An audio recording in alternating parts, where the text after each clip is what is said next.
Herritarrak sentsibilizatzea oinarrizkoa da ingurumenaren eta iraunkortasunaren aldeko neurriak abian jartzeko. Xede hori dute Global Action Plan bezalako programek. 5 urteko epean, 25.000 euskal etxebizitzetan kontsumo iraunkorra ezartzea eta eskola agenda 21 garatzea lortu du plan horrek. Adin guztietako ikasleak beren ikastetxeetatik ingurumen arloko jardueretan inplikatzea sustatzen du eskola agenda 21ek.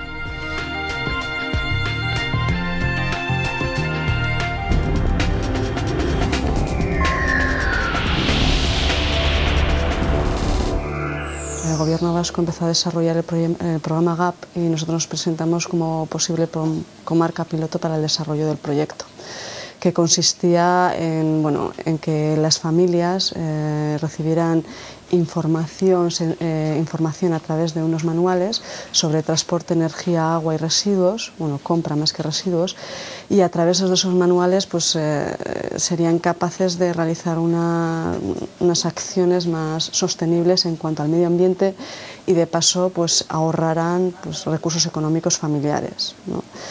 Bueno, y en esta sintonía nos pusimos un poquito a trabajar y lo que hicimos primeramente fue trabajar sobre los manuales y los contenidos y sobre todo lo que hicimos fue hilar una campaña de sensibilización y comunicación importante. En la comarca de Debabarrena se apuntaron 2.300 familias para el desarrollo del proyecto y cerca de 500 de esas familias terminaron el proceso. Finalmente, cerca del 25%, alrededor de un poquito menos, de 500 familias terminaron lo que era todo el proceso de sensibilización. Es decir, hicieron la evaluación doméstica del agua, la energía, los residuos y el transporte y abordaron todas las iniciativas y mandaron todas las encuestas, ¿no? A veces el granito de cada uno de nosotros sirve para hacer una gran montaña, ¿no?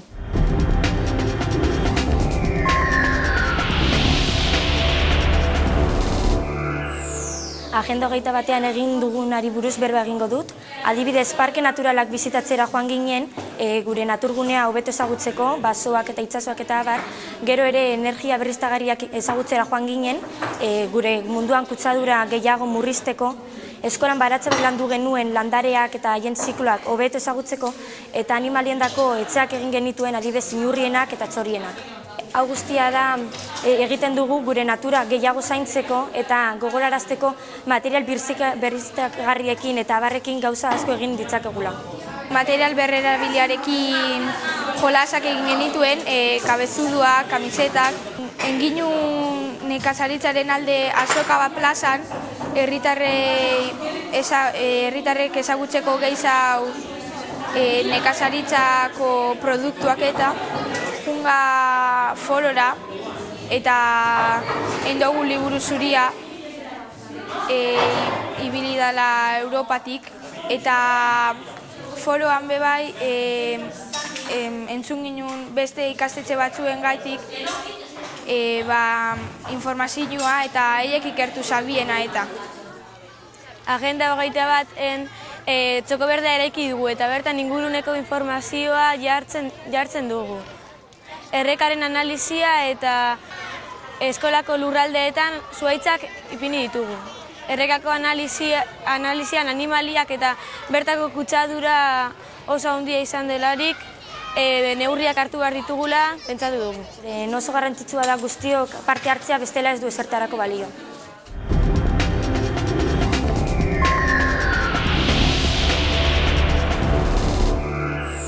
Eskola agenda eta badaba mungia jasangarrirantz joateko kanpaina bat egiten dugu hemen. Jolastordeetan ibiltzen gara eta gauzek landatuta. Hordeko guz loreak, ondala gutxi atara dugu kinpulak, gero bereko guz eguzki loreak, tomateak, danatarik. Hemen landatzen dugu eta gero azten direnean jantokira eroaten dugu, gero jan orduetan jateko gu. Gehiena landu duguna izen da biodibertsitatea, baina gero bere ibili gara egiten txorien jantokiek edo txorien kaiolak ikusi. Ekoarautia da papel bat, apuntatzen duguna zer egin aldugu zen gauzak ingurumena hobetzeko. Orduen talde bat joaten da gelaz gela galdetzen ia argie baduzen amatata edo papela bi aldetatik erabiltzen badugun eta hori. Eta ondo badagoen jartzen dugu urdinez ondo bat eta txarto badagoen X gorri bat. Jartzen dugu hor barra bat eta adibidez apirilean ondo egon gara orduen barra altu bat eta urdina. Urdina nahi dugu esan ondo dagoela. Gero da horia ez dagoela oso ondo eta gorria dagoela txarto. Eta orduen imiten dugu zorrek eta horrela jendea badaki zer dekogun txarto eta saiatzen gara hobeto egiten.